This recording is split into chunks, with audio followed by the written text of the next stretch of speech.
Start. Hello. हम बहुत late हैं, काफ़ी दिनों से हमने कोई वीडियो नहीं बनाया क्योंकि शायद इतना इम्पोर्टेंट और अच्छा एक टॉपिक नहीं मिल रहा था जो हमें आपके साथ बात करनी है। आज हम बात करेंगे। हम जनरली ये सोचते हैं कि हमें इंस्पिरेशन कहाँ से मिले। फिर हम जब खोलते हैं मोटिवेशनल वीडियोस देखते हैं या किसी की बुक पढ़ते हैं या कुछ पढ़ते हैं तो हम अक्सर उन लोगों से इंस्पायर होते हैं जो बहुत हाइट पे बहुत पैसा कमा चुके हैं, बहुत आगे जा चुके हैं। उन्होंने स्ट्रगल किया, उनकी लाइफ कैसी थी, फिर वो कैसे आगे बढ़े। लेकिन हमारे आसपास बहुत लोग हैं, बहुत नाम नहीं है उन लोगों का, लेकिन अपनी लाइफ को उन्होंने बहुत सक्सेसफुली जिया है।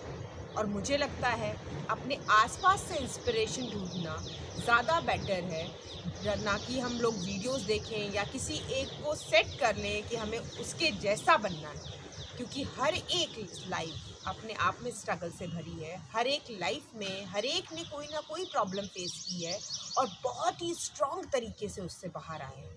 तो मैंने शुरुआत कहाँ से करनी थी, अपने नज़दीक बिल्कुल। तो सोनल जी और रुचिका जी जो हमेशा मेरे साथ होती हैं, आज भी मेरे साथ हैं। और मुझे लगा हमारी लाइफ से आज सोसाइटी में कई औरतों को हिम्मत मिलेगी। क्योंकि मैं भी बहुत सरप्राइज्ड हुई थी जब मैंने इन लोगों की स्टोरी सुनी कि इन्होंने, जिनको सोनल जी को ये रोटरी क्लब के साथ काम कर रही हैं, रुचिका वर्किंग है, HR है, इसको भी इसकी सराउंडिंग में लोग जानते होंगे, ठीक है। और जब वो, क्योंकि शायद हम लोग इतने इंट्रोवर्ट हैं, हम लोग बात नहीं करना चाहते लोगों से अपनी प्रॉब्लम से, अपने इसके बारे में कि हाँ ठीक है जो हमारे हुआ वो जनरली लोगों को बताने से क्या फ़ायदा है। लेकिन मुझे लगता है अगर हमने कोई एक्सपीरियंस लिया है, ठीक है, उसको आप लोगों को जिनको इंस्पायर होना है उन तक पहुँचाएँ।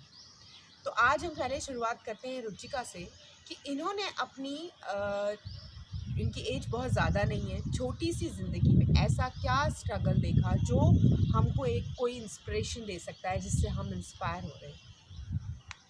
तो रुचिका, क्या हुआ था ऐसा जो तुम्हें लगता है तुमने कुछ स्ट्रगल पीरियड देखा है या कुछ एक्सपीरियंस किया है अपनी लाइफ में?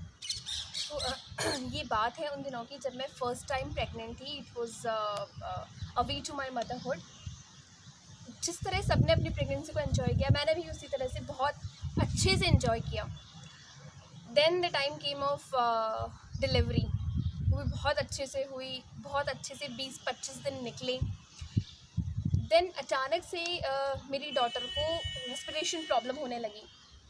तो it was like we were unaware कि कुछ प्रॉब्लम हो सकती है। इट वाज लाइक ठीक है सर, हल्का सा सर्दी जुकाम है, सर्दी का टाइम था, दिसंबर का महीना था, तो इट वाज लाइक बहुत जनरल था कि सर्दी जुकाम बच्चों को हो जाता है।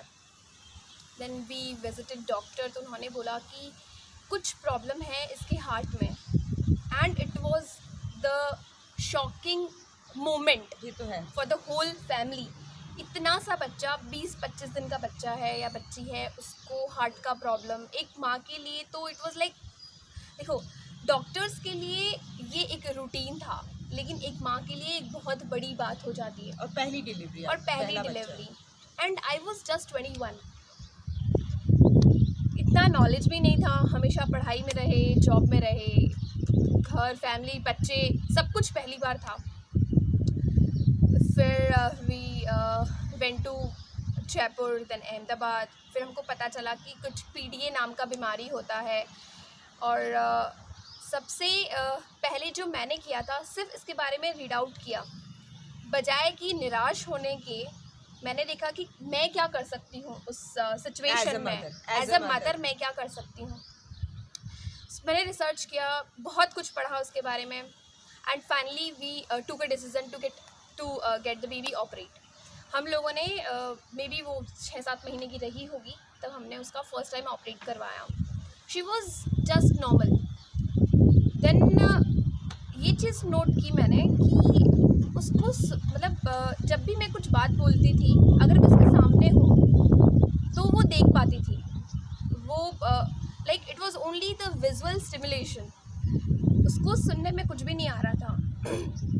एवरीबडी एट फैमिली, ऐसा कुछ नहीं है, ये तुम्हारे मन का वहम है, लेकिन एक्चुअली ये वहम नहीं था, क्योंकि एक माँ को पता होता है, जिस तरह हम देखते हैं कि एक माँ ही है जो अपने बच्चों की एक्चुअल कमज़ोरी और ताकत को पहचान सकती है। बिल्कुल सही, बिल्कुल बाकी हमेशा सब लोग ये करते हैं, नहीं यार बच्चा है कर लेगा, नहीं अभी बच्चा है कर लेगा। देन सिर्फ ये मेरे मन में था, ठीक है। फिर मैंने रिसर्च किया कि अगर किसी को हार्ट का प्रॉब्लम होता है तो क्या उसको हियरिंग का प्रॉब्लम हो सकता है। तो ये स्टडी में मैंने बहुत सारे डॉक्टर्स की भी हेल्प ली, मैंने उनसे आर्टिकल्स मांगे, मैंने उनसे स्टडी मटेरियल्स मांगे कि एज अ मदर मुझे क्या चीज़ें पता होनी चाहिए। रुचिका, कहीं पर भी जाकर किसी भी एक मोमेंट पे तुम्हें लगा कि तुम हिम्मत हार गई? देखो ऐसा नहीं कहूँगी कि मैंने हिम्मत नहीं हारी। कुछ क्या बोल सकते हैं मोमेंट थे जहाँ पे मुझे ऐसा लगा कि अब मैं हिम्मत हारने वाली हूँ, ठीक है। बस एक चीज़ मेरे अंदर भगवान का शुक्रिया अदा करना चाहती हूँ कि मेरे में एक सेल्फ मोटिवेशन है। मैं खुद को समझा के विदिन 5-7 मिनट्स मैं खुद को वापस बूस्टअप कर लेती हूँ। ये बहुत अच्छी तो बात ये है, बहुत एक अच्छी बात। हाँ, ये मतलब इस चीज़ के लिए मैं भगवान का शुक्रिया अदा करना चाहती हूँ कि ये एक क्वालिटी है मेरे अंदर जो मुझे कभी भी गिरने नहीं देती है। अब रुचिका, जब आप तुम्हें पता चला कि उसको बोलने में, स्पीच में प्रॉब्लम है, उसको सुनने में प्रॉब्लम है, तो क्या तुमने जो स्टडी किया था उसको फिर प्रैक्टिकली इम्प्लीमेंट करके आज तुम्हारी बेटी किस स्टेज पे है, वो किस तरीके से आम बच्चों के साथ कोप अप करती है? तो मैम मैं ये बताना चाहूँगी कि उसका मैंने first cochlear implant for hearing मैंने उसका करवाया एट द एज ऑफ 2। मेरे को कुछ बेनिफिट्स उसके दिखने लगे। मैं रोज़ थेरेपी के लिए जाती थी, मैंने प्राइवेट थेरेपीज़ भी ली, मैंने गवर्नमेंट इंस्टीट्यूशंस की भी थेरेपी ली। इन सब का क्रक्स मुझे एक सीनियर डॉक्टर है, उन्होंने मुझे बताया कि रुचिका, कोई डॉक्टर आपकी बच्ची को बोलना नहीं सिखा सकता। We can only guide you, we can only guide your daughter कि क्या करना है। और मेरी डॉटर इतनी छोटी थी एट द एज ऑफ 2, उसको पता भी नहीं था मशीन क्या है, हाउ टू टेक केयर, उसको कुछ और आइडिया उसको ये भी था। नहीं पता होगा कि वो किस प्रॉब्लम से जा रही है, हाँ। ऑपरेट हो रहा है, क्योंकि बच्चा बहुत छोटा होता है ये सब चीज़ें बातें जानने के लिए। एक बड़े इंसान को ये चीज़, उस बच्ची ने अपना स्ट्रगल देखा है बट उसको वो चीज़ पता नहीं है। ये जिस एज में है और आप 21 साल में माँ बनती हैं और फर्स्ट चाइल्ड आपका ऐसा, तो कहीं ना कहीं सोसाइटी प्रेशर, इन लॉज का प्रेशर, अपने आप में एक अजीब सी गिल्ट, जो हमारी गलती नहीं है, ये मैं हर लेडी से कहूँगी, जो हमारी गलती नहीं है हम उसको भी अपने ऊपर लेने लगते हैं, तो गलत ही करते हैं हम लोग।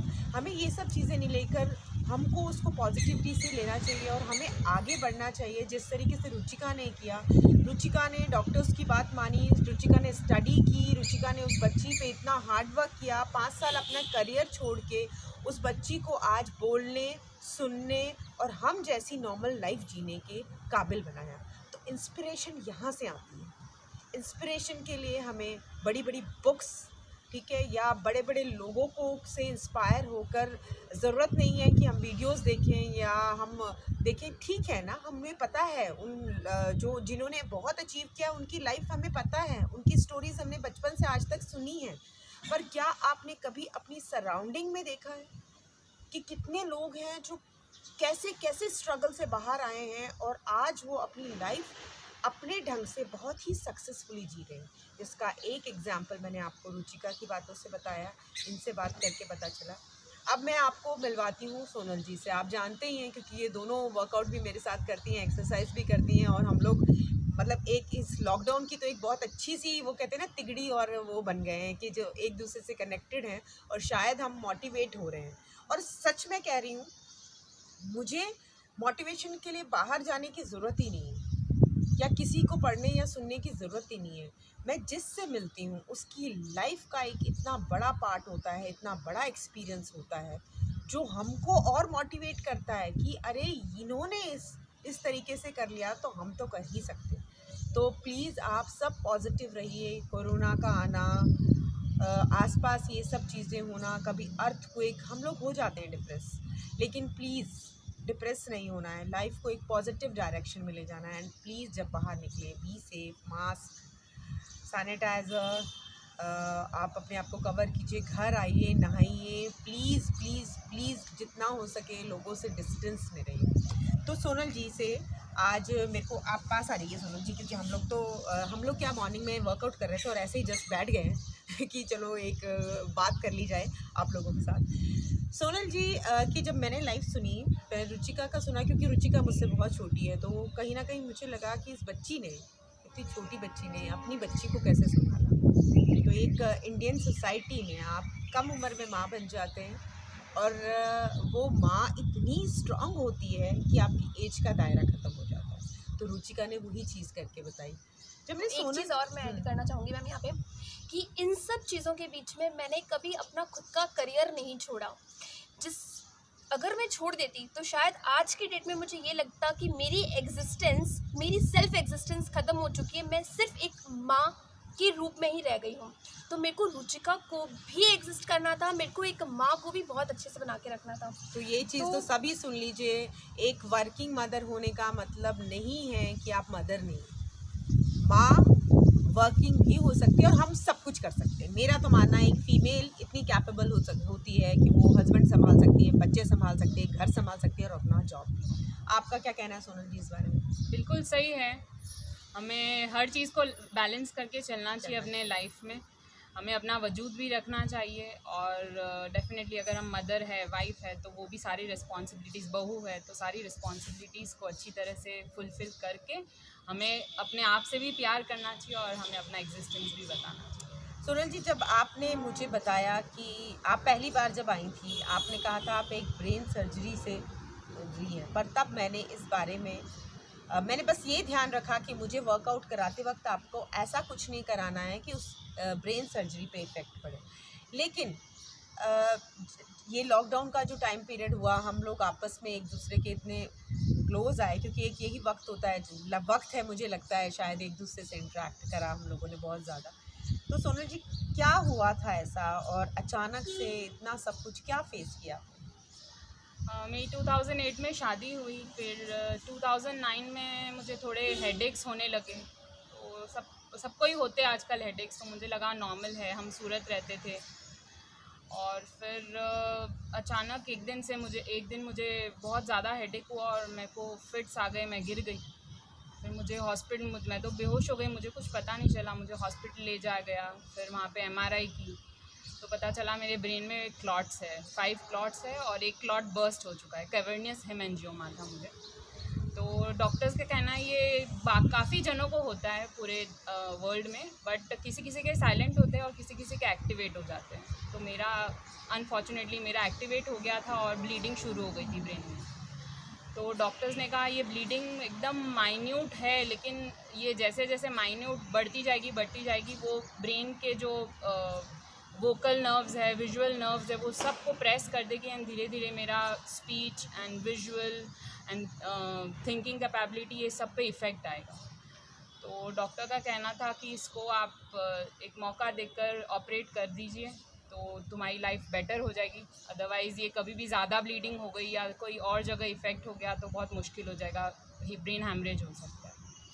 तो फिर हमें फैमिली प्लानिंग भी करनी थी। तो डॉक्टर ने कहा जब भी आप फैमिली प्लानिंग करो उससे पहले आपको ये सारी चीज़ों से निकलना है बाहर और फिर आप फैमिली प्लानिंग कर सकते हैं। तो फिर हमने डिसीजन लेकर 2010 में ऑपरेट कराया और फिर मैंने फैमिली प्लानिंग के लिए मैं गई। लेकिन इस चीज़ में मेरे हस्बैंड का, मेरे फैमिली मेम्बर्स का, ससुराल वालों का, सबका बहुत ज़्यादा सपोर्ट रहा और मैंने भी इतना नॉर्मली ये सब चीज़ों को लिया ताकि उन लोग भी परेशान नहीं हो जाए कि ब्रेन की मतलब बहुत बड़ी बात है। तो सब बहुत अच्छे से सब ने मुझे सपोर्ट किया और मैं इस चीज़ से बहुत अच्छे से निकल गई हूँ। अब आज के तारीख में मेरे 2 बच्चे हैं। घर के कुछ सर्कमस्टेंसेस के कारण मुझे सूरत से जोधपुर शिफ्ट होना पड़ा अपने इन लॉज के पास और यहाँ पर भी मैं एकदम आराम से रह रही हूँ। मेरी सिर्फ एक मेडिसिन चलती है जो लाइफ टाइम चलेगी। जैसे कोई हार्ट सर्जरी किसकी हुई है तो उसकी लाइफ टाइम चलेगी। Heart and brain are the 2 main, it is the engine of our body. Brain तो इंजन ही बोल सकते हैं एंड हार्ट ब्रेन सब इंटरकनेक्टेड है।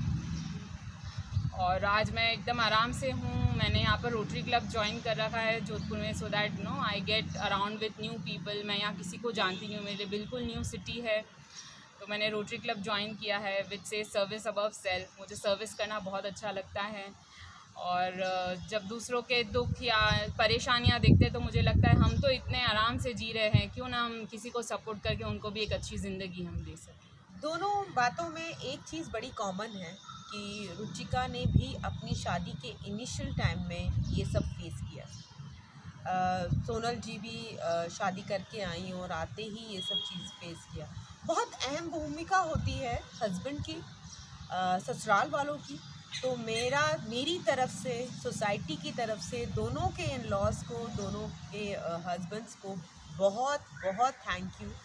क्योंकि एज अ फीमेल मुझे ये लगता है, अगर आपका हस्बैंड आपके साथ है, अगर आपका पार्टनर, आपके इन लॉज जिनको आप माँ बाप की जगह देना चाहते हैं, और आप जब नए नए ससुराल आते हैं तो उस समय वो एक प्रोसेस शुरू हो रहा होता है कि कैसे न्यू फैमिली में आप एडजस्ट होंगे, कैसे वो आपको अडॉप्ट करेंगे, कैसे आप उन्हें अडॉप्ट करेंगे। तो बुरा कोई नहीं होता, ना इन लॉज बुरे होते हैं, ना डॉटर इन लॉ बुरी होती है। सिचुएशंस और आप हैंडल कैसे करते हो और आप किस बात पे कैसे रिएक्ट करते हो।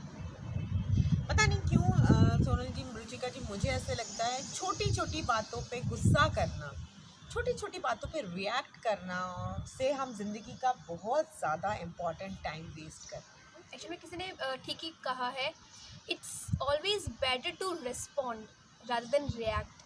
तो आप चीज़ों पे रिएक्ट जल्दी ना करें, आप सोचें, समझें और उसको रिस्पॉन्ड करें। एंड आई थिंक कि if we want a successful life और a peaceful life, we should depend on the humanity.